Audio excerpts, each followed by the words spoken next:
70년대에 나는 뉴욕제가 빵만 먹는다 해서 유명해졌다고 하죠. 그 뉴욕제가로부터 2007년 대선을 전후해서 2억 원의 뇌물을 받았다. 그런데 지금 기사상에서는 뉴욕 제과에서 마치 받은 것처럼 되어 있지만 이 뉴욕 제과가 있었던 데를 ABC 상사라는 꽤 큰 회사에서 매입을 합니다.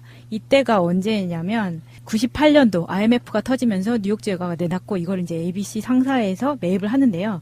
여기에 사실은 이 회사가 제과점이 2억이나 준 것처럼 나오지만 그렇죠. 예. ABC전자, 성전건설, 성전정보통신을 가지고 있는 ABC 상사입니다. 아, 그러니까 큰 회사구나. 예, 이 ABC 상사의 모태는 공장이나 물류단지에 바닥 시공하는 회사예요. 바닥에 콘크리트하고 우레탄 도장하고 해서 바닥 시공 전문 업체고요. 이게 그 손모 회장이라고 나오는데 손병문 회장이에요. 우리가 그냥 ABC 상사 그러면 뜬금없잖아요. 네. 이 사람이 이력을 보면은요, 전경련에 아주 깊숙한 관계가 있어요. 역시나. 결국에는 인사청탁의 하나네요. 그렇죠. 전경련 국제경영원 총동문회장, 손병문, 이런 직함도 있고요. 이 전경련에서 굉장히 밀어주고, 그 다음에 각종 경제지에서 줄을 대고 있었던 회장입니다. 그 당시에. 이명박 시절에. 그래서 승승장구했죠. 야수님, 예. 지금 뭐 뉴욕 제가 측으로부터 예. 2억 받았다. 예. 하실 말씀 있으시잖아요. 뭐 들킨 것만 그거겠죠. 지금까지 밝혀진 것만. 밝혀진 것만. 예. 이게 2억이라는 이게 정말 이명박의 어떤 캐릭터를 상징하는 그런 금액인 것 같아요. 이런 이야기를 여러분들이 기억하셔야 됩니다. 근거 없이 이야기하느냐 그게 아니라 일반적으로 뇌물은 10%도 밝혀지지 않습니다. 뇌물 공여자가 그 자체가 범죄이기 때문에 스스로 그냥 떼이고 말지 이런 식으로 처리하는 경우가 많아서 이명박이 지금 밝혀진 것만 100억이 넘는다고 하니까 예. 요거는 이제 곱하기 10 하시면 돼요. 그러니까 이게 이명박이 이제 3월 14일 출석하라고 통보를 했잖아요. 이제 검찰에 출석한 이후에 이 기업인들 사이에서 유투 운동이 일어났으면 좋겠어요. 유튜브. 너도 냈잖아. 너도 줬잖아. 그러니까 지금 지목하는 거지. 이명박한테 뇌물을 예. 줬다는 회사들이 굵직한 대기업이 안 나오고 있어요. 예. 다 무슨 2억, 3억, 8억 예. 많이 줘봤자 뭐 20억 뭐 이 정도이기 때문에 더 크게 내신 분들 야, 마천님 빨리 통이 나오세요. 크십니다. 더 크게 내신 분들은 형사처벌 받았죠. 4대강 사업 네. 관련해서 담합 시공, 담합 입찰 이걸로 다 받았어요. 형사처벌 현대건설부터 그러니까 시작해서 이제 나만 낸 게 두루루. 아니라 제도 냈어 하면서 유투 운동을 좀 한번 합시다. 이렇게. 형사처벌 받은 회사들만 다시 불러서 뇌물 줬어요? 그러면 네 그럴 거예요. 근데 이제 4대강 담합 관련해서는 이명박한테 직접 줬다는 게 아니기 때문에 실제로는 줬을 것으로 예상이 되잖아요. 예, 근데 그건 단순히 그냥 입찰 담합죄로다가 처벌받은 그렇지, 거고요. 그렇지. 예. 그 검사가 딱 땅을 내리치면서 뇌물죄로 들어가실래요? 담합죄로 들어가실래요? 내가 제대로 부르주시면은 뇌물죄는 징역 최소 10년 이상인데 담합죄로 해서 한 2, 3년 만에 빼드릴게. 그러면 이제 한 1분 동안 고민을 하죠. 사주가. 자, 담합죄로 가겠습니다. 뭐 이런 식으로 되지 않았을까. 소설을 써보는 거죠. 예. 그런데 재밌는 흐름이 하나 있습니다. 홍준표가 이명박을 만났던 적이 있었잖아요. 네. 연초에 그러면서 인사하러 뭐 갔어요. SBS, KNN 이야기했던 바로 그 자리에서 예. 이 정권이 뭐 나쁘다는 둥 어쩌고 하면서 뭐 언론사를 아예 가지고 막 뭐 이런 식으로 있잖아. 그렇게 했던 그 당시에 보면은 마치 홍준표가 이명박을 막 지켜줄 것처럼. 근데 사실 지금 다 쓴 누구 겁니까에 원죄를 갖고 있는 게 홍준표잖아요. 예, 그렇죠. 그렇죠. 예. 가짜 편지 흔들었고 찌라시는 그러면서 거, 예. 그때 가장 적극적으로 변호했던 인물 자기 본인 스스로도 내가 BBK를 잘해갖고 이명박을 대통령 만들어줬다. 예, 이거 대선 아니에요. 때 그러고 이야기하고 다녔잖아요. 내가 이명박을 대통령 만들었다. 이걸로. 근데 최근에 이명박이 이제 소환 날짜까지 정해지고 나니까 자유한국당이 슬슬 발을 빼요.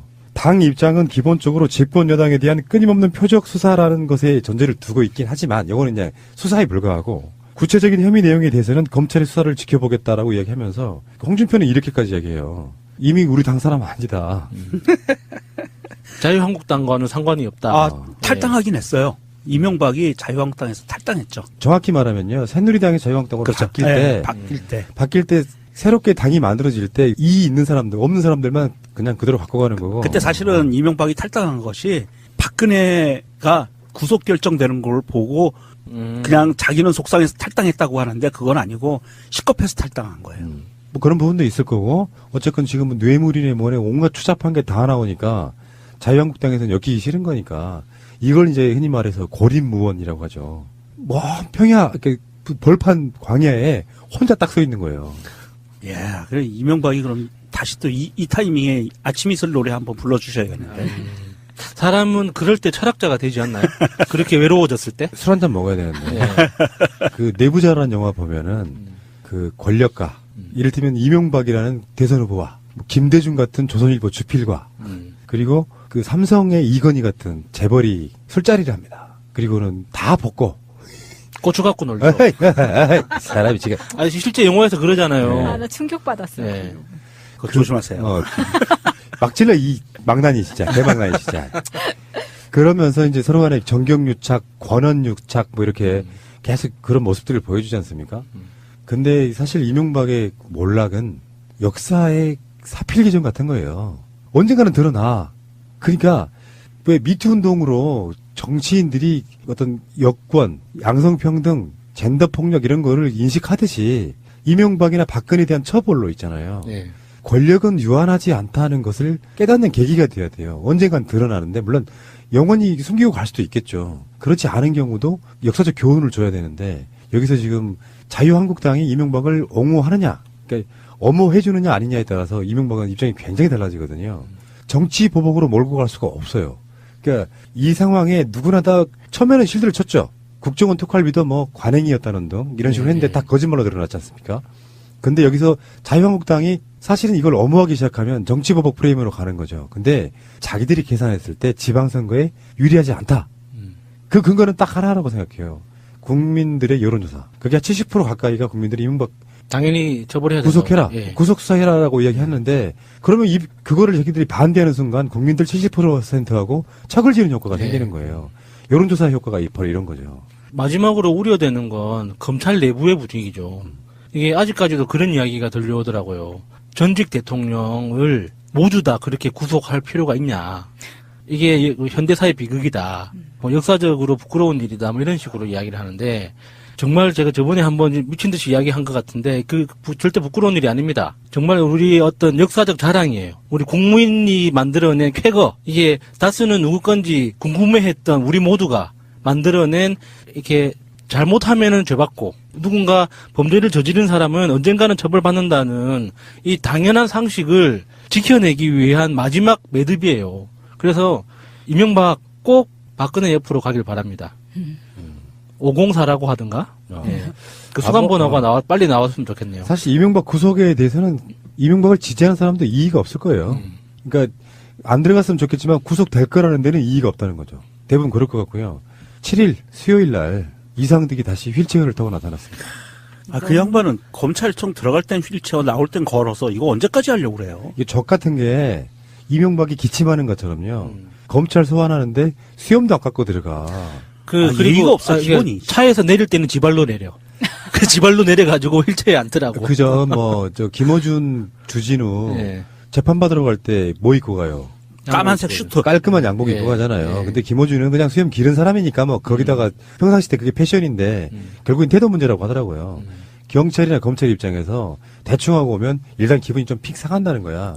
당연하죠. 그러니까 양복을 꼭 차려입고 갈 필요는 없지만 일부러 환자 코스프레를 하기 위해서 수염도 깎을 만큼 힘이 없다. 나는 수저를 들 힘도 없다하고 좀 비슷한 거야. 그래서 수염 기르고 나와서 정말 불쌍한 표정으로 마치 이윤택이 기자회견 예설한 거라고 좀 비슷하게 온갖 불쌍한 모든 코디를 하고 나오는 거예요. 네. 거기에 필수적인 게 휠체어죠. 이 좀 인간이 어떻게 살아야 하는가를 상징적으로 보여주는 모습 같았어요. 이렇게 아무리 젊은 시절 잘 나갔어도 무슨 소용이에요. 그게 그 부귀영화가 다 무슨 소용이에요. 다 늙음하게 그런 사람 국민적인 손가락질을 받고 존경은 불구하고 거의 비난의 끝판왕이죠. 이렇게 인간 이하의 눈빛을 이렇게 받으면서 그 사진도 잘 찍었더라고요, 기자들이. 그 굉장히 초라한 행색임을 기자들은 그만큼 이 이상덕이라는 사람이 불쌍해요라는 걸 보여주고 싶었는지 모르겠는데 제 눈에는 뭔가 우리한테 교훈을 주는 것 같았어요. 가증스럽죠, 예. 사실은. 예. 네. 그 이명박도 어찌하지 못했다는 게 이상득이잖아요. 예. 지금 최근에 포스코 관련한 비리도 지금 이상득이랑 관련이 있는 거고. 그렇게 해서 이명박 이후의 상황, 이 표현이 그냥 나오는 말이 아니에요. 이명박도 친형이기 때문에 더군다나 덕을 좀 본 친형이기 때문에 컨트롤이 안 됐다고 할 정도인데 이 사람이 결국에는 권력을 잃고 딱 권불 10년이란 말이 정확하게 일치하는 게 바로 이명박 아니에요. 화무시비롱이란 말도 그렇고. 근데 거기에 그 상황이었던 이상득이 그렇게 속된 표현으로 십조그리하게 나타나서 나 불쌍해라고 말하는 거 보니까 이게 얼마나 가증스럽냐고요. 나 같으면요. 최소한 어떤 그 권력을 쥔 한때 권력자였던 자로서 당당하게 나타나서 당당하게 서명하겠습니다라고 들어가면 훨씬 나은데 그들을 지지했던 세력들은 어쩔까요? 그런 마음이. 쪽팔리죠. 그리고 그 역대 재벌들이나 정치인들이 휠체어 타고 들어가는 장면을 너무나 많이 봐왔기 때문에 실제로 아프다라고 해도 거기에 대한 동정심은 사실 없어요. 오히려 위선적이라고 느끼는 부분이죠. 그래서 이제 검찰에 가가지고 아프니까 짧게 하자고. 근데 검찰이 봤을 때는 이상득이 그렇게 중환자가 아니라고 느끼기 때문에 이상득을 부르는 거라고 생각해요. 진짜 중환자면 찾아가 조사합니다. 진짜 아픈 사람은 눈빛을 보면 티가 납니다. 네, 아직 이상득 씨는 눈빛이 살아있던데요.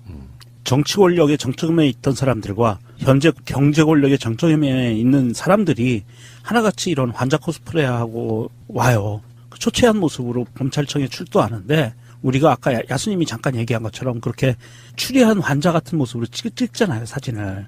기자가 그렇게 찍는 게 아니고요. 데스크가 그런 사진을 고르는 겁니다. 그렇지, 그건 맞지. 그래서 저 사람이 아직 권력자 나와바리 안에 있는 거예요, 이상득이. 저 사람이 구속되고 재판을 받으면 그 다음부터는 그 본색이 나오는데 사진이 아직까지는 데스크에서 보호해주고 있는 거예요. 그래서 의도한 바 그대로 사진을 내주는 거예요, 언론사가. 그렇지. 사진을 딱 여러 장을 놓고 예. 야, 불쌍한 걸로 골라. 뭐 이렇게 할 수 있는 예, 거예요. 그래서 이상득이 그 와중에 분명히 찍힌 사진 중에는 흘겨보는 사진도 있을 거고요. 맞아요. 째려보는 사진도 있을 거고요. 인성 팍팍 쓰는 사진도 있을 거고요. 그러니까 사진의 스틸이라고 하는 거는 내가 살아온 세월 중에 하나에 멈춰있는 공간인데 거기에 안 좋은 표정도 있고 좋은 표정도 있는데 네. 어떤 사진을 쓰냐에 따라서 그렇죠. 그 기사의 편집자의 의도가 그냥 드러나는 이미지 거고. 메이킹이거든요. 네. 어쨌든 간에 지금 이상득이 들어간 이유는 국정원 특활비를 받았다 이거 아닙니까? 야수님 이런 거 받았다고 지금까지 밝혀진 게 그렇다는 거죠. 근데 저는 저번 방송에서도 느낀 건데 왜 이 말이 재밌는 거예요? 너무 웃겨요. 왜 다들 웃으시는지 저는 이해가 안 아니 그 되더라고. 사투리와 그 억양과 그 인터네이션 그 사투리의 고유의 그게 아주 재밌어요. 아니, 처음에 맛깔나. 제 시키는 의도는 그게 아닌데 네. 뭐냐면은 어떤 사람들한테 이명박의 죄는 이거다. 예. 이상득의 죄는 이거다 하다 보면 예. 본질이 훼손돼 가지고 아 이상득은 1억 받았군요. 이렇게 된단 말이에요. 그래서 상기시켜주기 위해서 드러난 것만. 예. 아, 저는 그렇게 웃어주시니까 좋기는 했는데, 저도 덩달아서 재밌어서 계속 하고 있기는 하지만, 아직도 이해가 안 되더라고요.